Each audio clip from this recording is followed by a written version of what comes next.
Hello guys,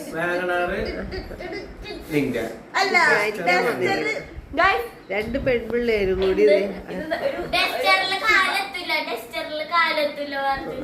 ശുഭമുഹൂർത്തോളം അച്ഛൻ പറയാ നീ ആ ഡസ്റ്റർ കിട്ടോളെ. നല്ലൊരു മനസ്സുള്ള ആളാണെന്നത്. ഡസ്റ്ററിന്റെ സീറ്റ് കൊണ്ടുവന്ന് ഇപ്പൊ സ്റ്റിയറിംഗ് ഒന്ന് മുട്ടിച്ചു വെച്ചാക്കിയാണ്. മനസ്സിലാക്കണം. പിന്നെ രണ്ടാമത്തെ കേസ് വണ്ടിയുടെ ക്ലച്ച് ഔട്ടിയായിട്ട് ഗിയർ ഇങ്ങനെ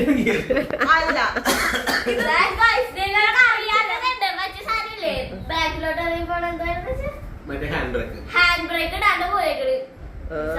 കഴിഞ്ഞ ദിവസം ആ കുഞ്ചനില്ലാതെ വാഗണാറും മതിലും പൊളിച്ച് അപ്പുറത്ത് പോയാല് ബമ്പറൊക്കെ ഹെഡ്ലൈറ്റ് ഒക്കെ പൊളിഞ്ഞു തെളിവ് സഹിതം കാണിച്ചു കൊടുക്കായിരുന്നു. ആരോഗ്യം കൂടുതൽ ഇരിക്കണ ഗൈസ്, പാടത്ത് കൊക്കിരിക്കണ പോലെയാണ് ഇരിക്കണേ.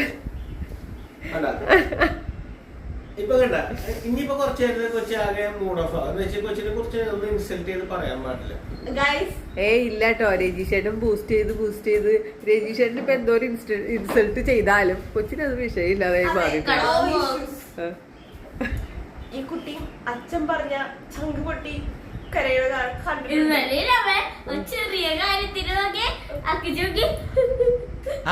ഇന്നലെ സംഭവം ഉണ്ടായിവിടെ.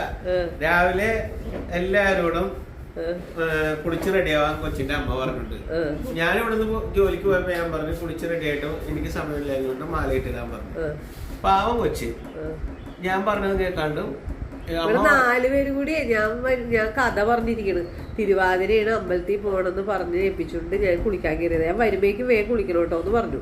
എന്നിട്ട് ഞാൻ ഇറങ്ങി വന്നപ്പോഴും ഇവിടെ കഥ പറഞ്ഞ് തീർന്നിട്ടുമില്ല. എന്നാ ഞാൻ എന്നിട്ടും പറഞ്ഞു ഞാൻ കൊണ്ടുപോയിട്ട് പോട്ടോ എന്ന് പറഞ്ഞു. ഞാൻ പോയി. എന്നാ വെച്ച് കഴിഞ്ഞാൽ അങ്ങനെ വെയിറ്റ് ചെയ്യാൻ പറ്റില്ല. എന്നിട്ട് 4 പേരും കൂടി വാഗനർ എല്ലാ കാര്യങ്ങളും ഇന്നലെ ഞാനിവിടെ ചെയ്തു. എന്നെ വിളിച്ചാക്കിയാണ് മൂവി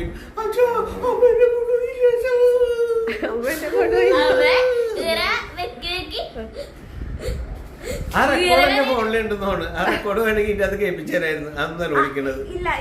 പാവട്ടാ, ഏറ്റവും ശുദ്ധ മനസ്സുള്ള കുട്ടിയാ. അതാണ് എനിക്ക് ഇമോഷൻസ് കൺട്രോൾ ചെയ്യാൻ പറ്റില്ല ഗൈസ്. അതൊക്കെ ഞാൻ കളയും. അതൊക്കെ വെച്ചുകൊണ്ടിരുന്നാലാണ് അതൊരു രോഗമായി മാറുക.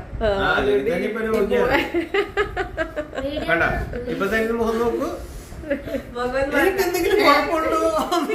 എനിക്കെന്തെങ്കിലും കുഴപ്പമുണ്ടോ എന്ന് നോക്കിയാച്ചാ നിങ്ങൾ കേൾക്കണം. അതായത്